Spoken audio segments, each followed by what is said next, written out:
What's up guys, it's me Vijay back here again with another video. I hope that you guys have enjoyed my previous videos. Today I'm going to do a top 10 of my queens from Asia and Africa Pacific, but they will not be in any particular order. So I have my phone over here with my list, so if you see me referencing that is what I'm doing. Also, I apologize for my voice. I'm getting over a little bit of a cold. Thankfully, I have tested negative for COVID multiple times, so we're in the clear for that, and I will not be missing the show. So yeah, make sure you guys like and subscribe. I will be attending Miss Universe live in New Orleans this upcoming weekend, so I would love for you guys to follow me along. I will be vlogging that experience. So without further ado, let's go ahead and get into the video. So again, I'm not doing this in any particular order. I do plan on doing a leaderboard of some sorts. I'm not sure whether or not I want to rank the queens or not, but I don't want to make this video too long. I just want to give you guys my list and then maybe a reason or two or a thought or two about these queens on my list and why maybe I put them in my top 10. So obviously one of the most recognizable queens or most recognized queen or reputable queen on this list, I would have to say, is the Philippines. I think it should be no surprise to anybody that she's on my or pretty much everyone's list at this point. Celeste Cortezi is just a diamond. She shines so bright. If you watched my last video, you guys know that I really like her and I really think that she has the potential to take it all the way to the 5th crown for the Philippines. I also have Miss Devata Rai, Miss Universe India on the list. I am Indian American, so maybe I'm biased, but I really do think Devata is being very, very overlooked. I think that many competitors should be paying a little bit more attention to her and more pageant vloggers, but I'm confident in Miss India. I think she's beautiful, I think she's poised, and it's her birthday today, so happy birthday Devata if you ever come across the video. Next on my list, I have South Africa and Davi. It should again be no surprise that Miss South Africa is on my list, and Davi has just been a gem. She has been shining so bright, and she is just such a powerful woman. I mean, all the way from her national competition to now, she has such good wardrobe. I love the switch up of her hairstyle. I think that it is amazing. She can rock anything, and she's so confident when she walks, when she talks.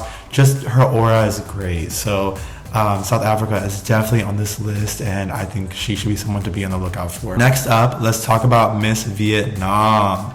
Miss Vietnam in past years, I think, has been one of those queens that are very recognizable. They're very in the know, and there's a lot of updates on them. But I will say this year, I feel like there's not a lot of buzz around Miss Vietnam, not relative to maybe past Miss Vietnams that we've seen. So I'm quite interested in how she does. I think she has one of the most stunning faces in the competition, and I don't really have any doubts at all that she's gonna place and do really well. So for now, she's still in my top 10 from the queens of Asia and Africa Pacific. We have Thailand, of course. Miss Thailand Anna has been just remarkable ever since she's been crowned, and even before then. I think that she is continually consistent, and I think consistency is the name of the game when it comes to her. I don't think I've seen a competitor that is as consistent as Anna when it comes to styling, when it comes to speaking. And if you know anything about her backstory, which I won't get into it in this video because this is not a Reyna review. If you'd like one on her, let me know. But if you know anything about her backstory, you know she comes from a very, very, very humble beginning. So I'm definitely rooting for this queen.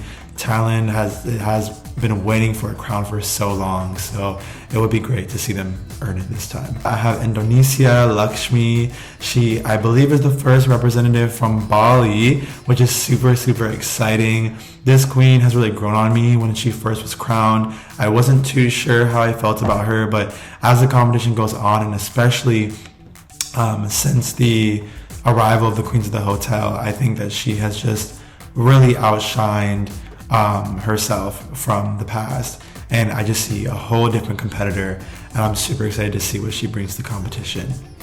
Next up, I have Miss Australia.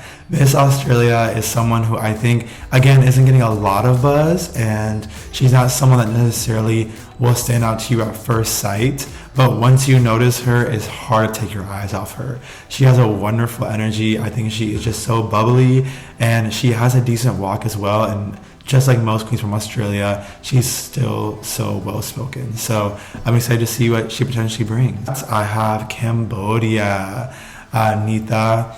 I think Manita is just a strong competitor, probably the strongest that Cambodia has had thus far. I really feel like they have a really good chance of placing this year, and she has gotten some training done in the Philippines. She also has gotten some training done by the same exact passerella or runway coach as Miss Universe India did with Rai. So I am really confident in her passerella and her walking. Speaking of abilities, I think she's fine there as well. So yeah, I think Cambodia will definitely have their first placement, and I'm excited to see how Manita does. Moving on from that, I have Nepal, Sophia. Nepal to me is someone who is a dark horse in this continent. I think that many people are overlooking her, and I don't know really why. The queen can walk, the queen can talk, the queen is a queen, and her personality is amazing as well. So don't be surprised, because I think Nepal can snatch his second placement. I think the first one being in 2018. I think we can see a second placement this year. So let's just see, and fingers crossed for Sophia. And lastly, and again, no particular order, I have Angola.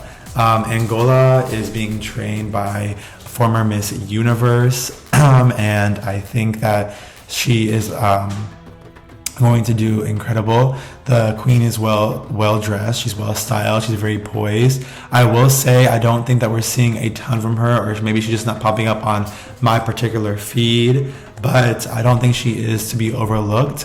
I do think there are other queens on this list who are a little bit stronger, but who knows? Angola can come out the night of the competition and shine. Just because a queen isn't noticed as much prior to the preliminaries or prior to the actual competition itself doesn't mean they can't just come up behind and snatch that crown. So we've seen it happen before, it can happen again. Yeah, so I want to know your guys' thoughts, guys. Let me know what you guys think about my list. Who are your top queens from this region? Is there someone that I left off? I do have a wild card list, so there may be some queens from this region that show up in my wild card list video that I will be making later on. So who knows, like, be on the lookout for that one, because the queen that you might think I'm missing could be on that. So please make sure you guys give this a thumbs up. Please make sure you subscribe. Also, my Instagram will be linked below in the description, so make sure to give me a follow and DM me. Feel free to converse. Go ahead and comment down below your thoughts respectfully. Please, let's keep it respectful in the comments and kind about all these queens. And yeah, let me know what you guys think. All right, until next time, adios.